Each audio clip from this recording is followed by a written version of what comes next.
into game one.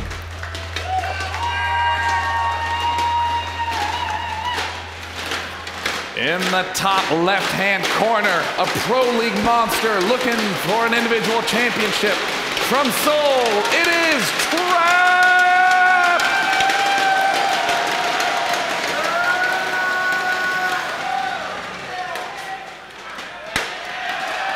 And in the south position, the second place player from WCS North America, known for his newest play, is IM's Byul!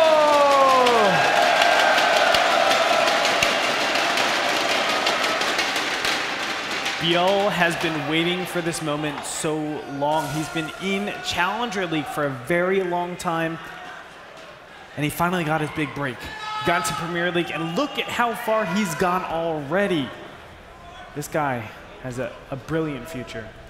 It's amazing to think that that is how competitive the WCS system is, that Byul only recently made it out of Challenger and catapulted himself to second place. These are the players that are playing in the Challenger Leagues these days. Trap doing something very similar to what we saw Oz do versus Seoul Key. Gate first and scout. Gonna try to be doing the block, and it looks like Byul is gonna do the very conservative spawning pool first. Byul does like to do pretty standard, non-dramatic openings. The difference is Trap is going for that assimilator. He's not opting to go for the wall off, nor is he opting to go for the very quick Nexus. So we're expecting him just to tech up to that mothership core, get the expansion, and from there play a very standard game. But I already like this block a lot. Uh-oh. Oh! I knew one of them would win. Remember, Polar Knight is such an awkward map to take that third base location as your natural. It's so much further. There's a lot of gateway pressure you have to be careful about. And I would say even a 4-gate directly behind this is almost impossible to stop. This is going to be a very brutal game if Trap goes straight for the 4-gate. Well, there's a Zealot getting produced, and that's definitely going to get finished, because why on earth would you build a Zealot after you've seen the spawning pool go down? It's because you're assuming that there's a third base. That's right. Chrono Boost is being accrued right now, so he definitely has the ability to just throw that on that warp gate as soon as possible. We'll see, because the Overlord is in position to see if there's a Nexus there or not. Oh my god, Warp Gate is the first choice. Warp Gate, expand, no mothership core. What a fascinating play. I mean, so many people don't even consider not getting the mothership core, but here we see Trap gearing up to do exactly that. Very interesting. Still doesn't use the Chrono Boost. Not sure what he's going to use it on right now. Nexus goes down, so this can still be 4-gate pressure as we've seen in the past with Gateway Expanse. He can still throw down 3 gateways, be on kind of a 1-base economy because he doesn't have enough amount of probes. And then from there, launch his attack. It's about a minute behind, but it still hits pretty hard. There's second gas guys are going down. Chrono Boost, interestingly, on Probe and Stalker. No mothership core yet. This is what's so cool about watching Trap play. He pulls moves that most people wouldn't even dare think about doing. Stalker's arrived, and I mean, if I'm Byul, I'm going to be saying, where's that mothership core? Where's that mothership core? Yeah, very peculiar so far. And it's interesting, well, it's important to note, Trap was supply capped ever so slightly. That will affect him going into the mid-game stage.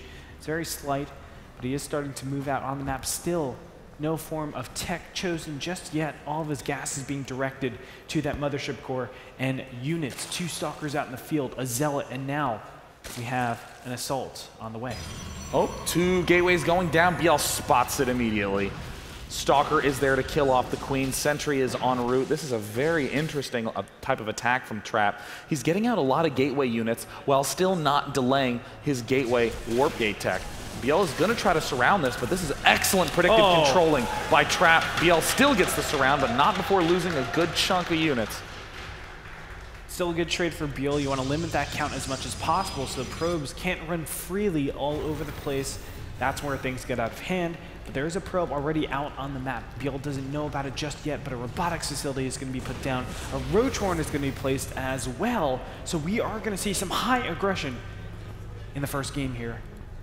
And there, Byul spots the pylon, so immediately Byul is going to be assuming there's a huge attack en route. There is a Robo Bay already going down, so that means the Trap doesn't necessarily have to commit to this, but he's still in such a nice position to put on pressure with these 2 Stalkers. The Zealot that has died, there's still the Sentry at the front. Trap's making sure it's a nice tight wall off. I mean, Trap's pace is incredible in this game. This is so intelligent, always applying that little bit of pressure to force out roaches at a very awkward time. Trap is making it look like it could be some sort of 3-4 gate pressure, although there's not a lot of units out. It forces Byul to get 8 roaches out so far. That's a lair, that's upgrades, that's a lot that he's losing out on. Immortal in production for Trap has still not thrown down geysers at his natural expansion. He's putting all the focus here for Byul, and I think that this is going to be a huge follow-up with an Immortal play. I mean, Trap has essentially forced Byul to be building a lot of roaches to defend this, and has forced Byul to delay the layer. So what does that mean when the big Immortal push does come? Byul is not going to have the tools he needs to defend it. But at the same token, I mean, he's taking a lot of damage to himself as well. Look at how many sentries are out in the field. It's only 3, 2 just warped in, so he doesn't have a lot of energy to just spend on multiple force fields. This is a little bit of a problem here. I feel like Trap, if he wants to push out, he's going to have one big attack and that's it. So if Byul is able to get all the force fields placed immediately, then he's in a very nice position to just clean everything up directly after that. Trap, he might be thinking of just taking the back rocks, but if he was, he would have been already killing the rocks now. So I think, yes, you're right. He's going to do this attack, but it's going to be a lot weaker than we see normal Immortal all-ins. We see it looks like 3 geysers out of Byul right now. Wow, that is a late layer. Extremely late. In fact, 2 minutes behind what most Protoss, what most Zergs are shooting for. The push has been revealed. Trap's gateway count is a little odd. He's going for 6 right now. This gives him enough resources to back up. No Warp Prism in this at all. I mean, Trap is doing an extremely strong 1-2 punch. Look at the number of Zerglings that are getting produced. We see 2 Spine Crawlers going down, and it looks like Byul's setting up for a surround, for a flank. Oh, this is going to work out so perfectly. Remember, those sentries don't have a lot of energy. So if he's able to bait this out right now, but he can't lose a lot of roaches, here the Zerglings come. A nice surround so far. The perfect surround. Where are the force fields? And there they are, but he only has 1 sentry left. Still, Byul has enough units, and he's going to be able to kill. Oh my God, Byul shuts this down Immortals with ease. I mean, there's a time warp going down, but one Immortal has already fallen. Massive numbers of Zerglings are dead as well. Trap has stopped the attack from completely washing them over. But I mean, only 2 sentries, a half-dead Immortal. Only roaches are going to be the best choice for Byul right now. He doesn't have to worry about getting blocked or not being able to get to the front. 18 of them hatch, 2 spines at the front. Byul with amazing defense. No, that is 4 Spine Crawlers, giving him so much more time there. Byul is on top of it now. Mothership Core out of place. Glial Reconstitution on the way. And this is a position where Trap needs to do damage. He needs to go and kill the 3rd base in time before these roaches start to surround, but he feels so uncomfortable. He still has another recall, and what will he do? I feel like pushing in here is a very big risk. Can he really play from a macro setting, though? He's at 40 probes to 47 drones, now taking his simulators, realizing that he cannot continue with this. He can't warp in additional sentries because he has such a low gas count. This is a weird game. No one really has any upgrades. It's just Speed Zerglings is basically the only notable thing out. Speed Zerglings and Warp Gates. Both players have a lot of units, but not a lot of potential with them. There's no Forge done yet, just now starting. No Evolution Chamber down for Byul. But of course we know in this position he doesn't like to be switching over to big upgrades. He likes to switch to Mutalisks, and Trap's really hedging against Mutalisks by doing this sort of early push. It's going to be the attempted sentry drop, but it's going to get spotted right away. It's okay though, there's that Mothership Core that can help with recalling.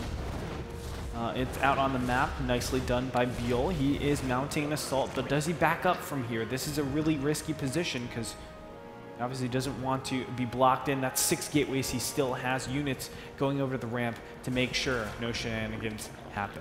Well, there's Trap moving on in. The big pack of roaches still hang at the right. Trap looks like he might try to attempt to do the warp in play at the natural. There's no Spine Crawlers there anymore. Byul still just doing light poking pressure at the front, which he can do given the fact that there is, again, no nice ramp. It's just a flat entrance. There's not even cannons there. And Trap has a huge number of Zealots. I mean, in a sense, he's saying, well, if I can't spend gas to get more force fields, I'll get attacking force fields. The Zealots act as a nice block to the units in the same way sentries provide it. Byul is doing everything right. He has a lot of space to start kiting these units. With the small amount of sentries, you will not be able to trap those roaches in. So you're going to have some nice play we should see Byul just slowly try to inch, or force the Protoss to inch forward rather than just taking so much space as it is. Setting up a lot of spine crawlers. I feel like Byul is maybe over-defending against this. I mean, Byul's trying to do nice predictive movement. He's seeing which watchtower his enemy goes for and saying, well, you're probably going to be going for my natural, but Spire's almost done. Counterattack. Not a lot of good anti-air. It is a massive counter at the front. I love it. Very cool. Roach is trying to get in here. Photon Cannon in the right position. Trap is not going to go back and try to defend this. Instead, going to try to contest against these spine crawlers, but the Stalkers are not being microed back. Units just dying, and so many Roaches are assaulting the natural of Trap. Byul with his trademark countering, his trademark Mutilus transition. 14 Mutas, 15 Mutas in production right now. That's going to shut down a lot of what Trap can do. Mostly Zealots, not a lot of Stalkers, some Sentries. This is a great position for Byul. Byul is going to have to sack a good chunk of units, though, but he'll be bringing all the Roaches on home. Trap is trapped right now. He must kill off this layer tech. It's very likely going to return back to a one base versus one base situation. Trap deflecting with units in his main. Going to be able to retake the expansion. The Spires instantly target fire down. See you later, Spire. Byul is not able to squeeze out the extra 2 Mutas, but he does have 15 on the map right now. Roaches are closing in, but they will not be able to get to the top. They're very nicely done so far, but he doesn't have a mothership core to recall all these units, so he will most likely lose these. Still dissuading those Roaches from moving on up. That's very important. Another nice play. If you want to stay on the high ground, that's fine. I'm going to deny any expand attempt you make for the rest of the game. Sentries fall immediately. Stalkers try to blink. They're not in position to do so. Oh, the cannons at the top of the ramp were canceled. Mutilus have free reign. Killing the Sentry too. That was what he needed to stop the Roaches from approaching. And now, Trap is forced to give up his main base. A beautiful play so far by Byul.